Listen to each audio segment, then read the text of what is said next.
Est-ce que c'est stressant pour un candidat de passer une entrevue? Définitivement. Alors, qu'est-ce que vous pouvez faire pour diminuer le stress des candidats?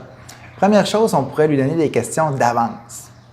Peut-être pas toutes les questions, mais au moins une pour évaluer son degré de préparation à l'entrevue. Alors, par exemple, ça pourrait être, va voir notre site Internet, tu vas voir les valeurs de l'entreprise et à l'entrevue, on va te demander de nous donner un exemple où tu as déjà mis en application une de nos valeurs dans une de tes expériences de travail antérieures.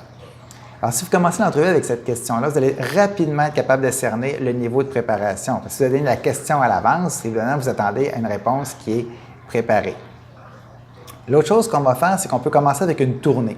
Alors, parfois, les gens sont mal à l'aise de rentrer dans un bureau. On fait une tournée d'usine, on se promène, on apprend à se connaître. Et puis là, après la tournée, on va demander à la personne, qu'est-ce que tu as aimé dans ce que tu as vu?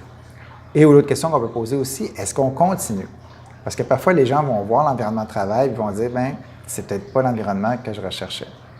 Autre chose qu'on peut faire aussi, c'est faire participer un employé. Alors moi, ce que je faisais, c'est que je faisais une entrevue formelle, structurée avec ma personne aux ressources humaines. Et après, je laissais chaque candidat seul pendant quelques minutes avec un de mes employés qui occupe le même poste pour lequel la personne postule.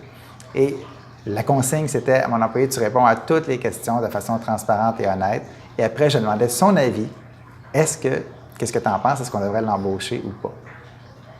Aussi, parfois, on sort d'une entrevue et on était tellement stressé qu'on a soit oublié de répondre à une question, on a oublié de donner une information importante. Donc, on va donner de la chance aux gens d'apporter un complément d'information en disant, écoute, après l'entrevue, tu peux m'envoyer un petit courriel, tu peux me laisser un message dans ma boîte vocale, m'envoyer un texto, si jamais tu as oublié de mentionner quelque chose, il n'y a pas de souci. Et à la fin, on va donner un cadeau. Alors, merci d'avoir pris le temps de venir passer une entrevue chez nous. Ça peut être un petit quelque chose, un cadeau corporatif, mais bref, souligner l'importance que vous accordez à chaque candidature que vous avez reçue.